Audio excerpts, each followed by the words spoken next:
আমার বাবা দিয়া। আল্লাহ পাক এলেম শিক্ষা করা ফরজ করেছে, কথা ঠিক না? কি জোরে বলেন?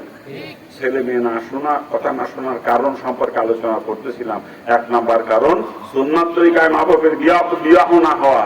2 নাম্বার কারণ হারাম খেয়ে সন্তান জন্ম দেওয়া। হারাম খেয়ে সন্তান জন্ম দিলে ওই সন্তান হারাম দাদা হারাম নদী হয়, ওই সন্তান কখনো মা বাপের কথা শোনে না। আজকে আপনার রুজি হারাম, হারাম খাইয়ে শরীরে রক্ত মাংস সব হারাম হয়ে গেছে। এই হারাম বীর্য দিয়ে যে সন্তান জন্ম দেন ওটা হারাম দাদা হারাম দাদি হয়, ও জীবনে মা বাবার কথা শোনেন। এই জন্য আপনার রুজি হালাল হতে হবে, নাকি বলেন? কি জোরে বলেন? হ্যাঁ।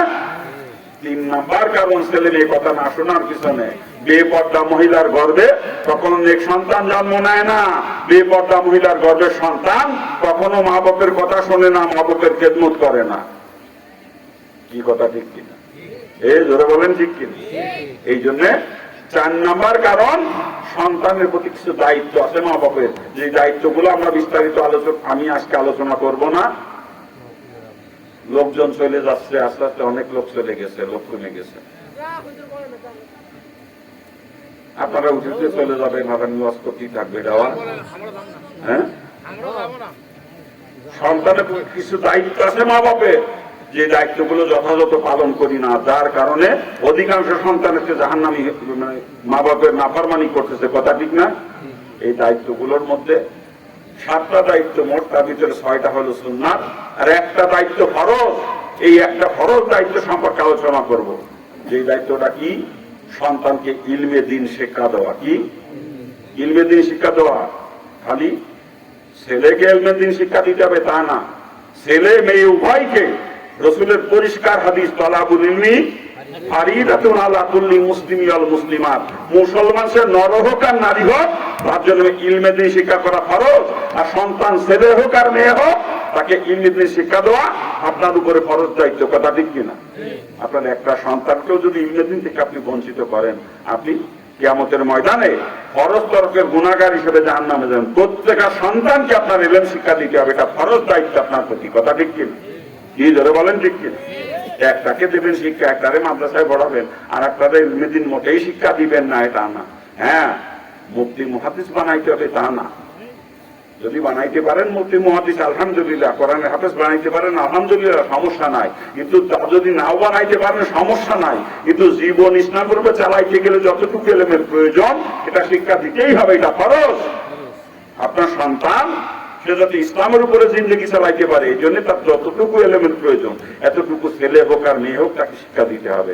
আর এই দায়িত্ব থেকে যদি আপনি অবহেলা করেন আপনার সন্তান নাফরমান হয়ে যাবে, ও মা বাবার সঙ্গে বিয়াদবি করবে, কথা ঠিক কিনা?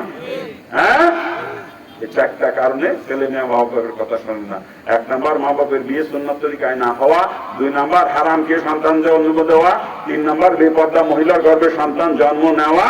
আর 4 নাম্বার সন্তানের প্রতি দায়িত্ব অবহেলা করা। বাকি যদি আবার এলাকায় আসি, বাকি যে 6টা দায়িত্ব সুন্নাত বললাম ওটা নিয়ে বিস্তারিত আলোচনা করবো, আজকে আলোচনার সামনে নেব না।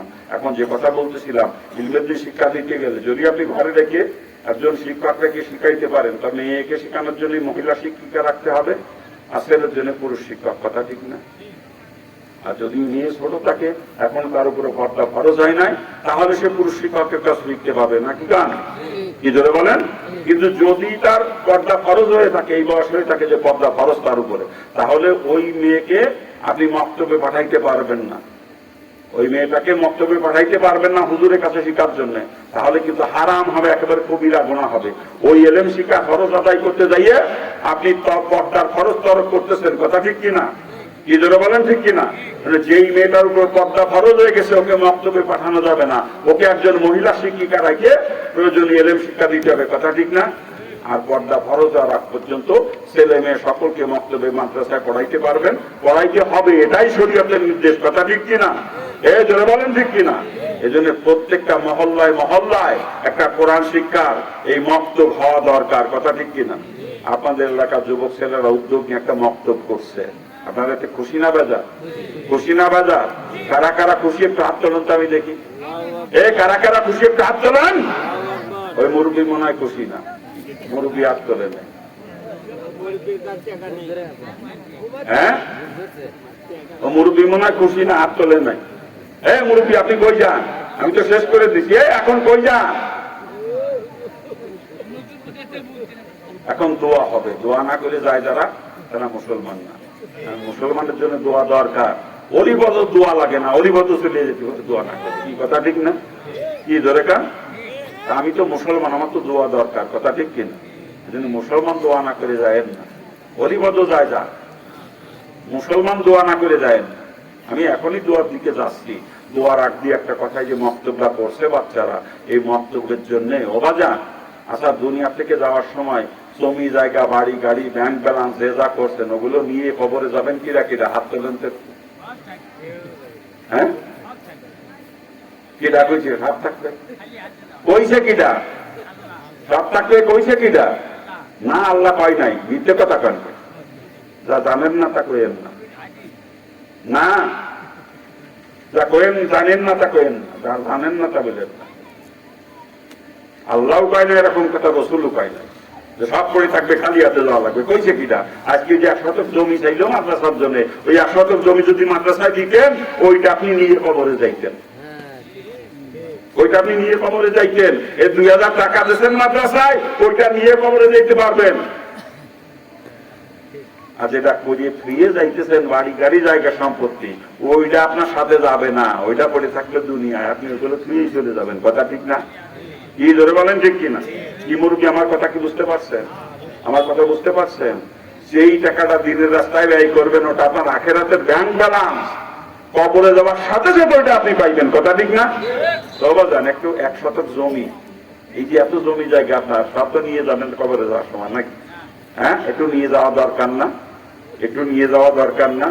1 শতক জমি যদি মক্তবের জন্য দেন, ওই 1 শতক জমি আপনার সাথে কবরে যাবে। আর বাকি যে আপনার 10 বিঘে 20 বিঘে সম্পত্তি আছে, ওগুলো পড়ে থাকবে দুনিয়া, ওগুলো আপনার না, ওগুলো ওয়ারিসদের, আপনার না। কিন্তু ওই যে 1 শতক মক্তবের জন্য দিয়েছেন, ওই 1 শতক আপনার নিজের সম্পদ। কথা ঠিক কিনা?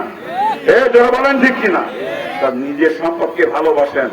এরকম যদি কেউ থাকেন, বলেন যে হুজুর আমি 1 শতক জমি মক্তবের জন্য দিয়ে দেবো, আল্লাহর কোরআন শিকার জন্য, নবীর তরিকা শিকার জন্য 1 শতক জমি আমি আল্লাহ রাস্তায় দান করবো। 1 শতক, মাত্র 1 শতক জমি, বেশি লাগবে না। 1 শতক। আছেন আল্লাহর কোন বান্দা নিজের সম্পত্তি নিয়ে সাথে নিয়ে কবরে যাইতে চান? 1 শতক জমি। আছেন আল্লাহর কোন বান্দা? কি মুরব্বী জমি জাতি নাই? কি প্রধান অতিথি সাহেব জমি জাতি নাই?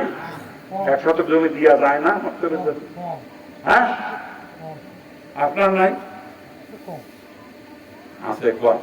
কমের 1 শতক নিয়ে যান কবরে যাওয়ার সময় সাথে।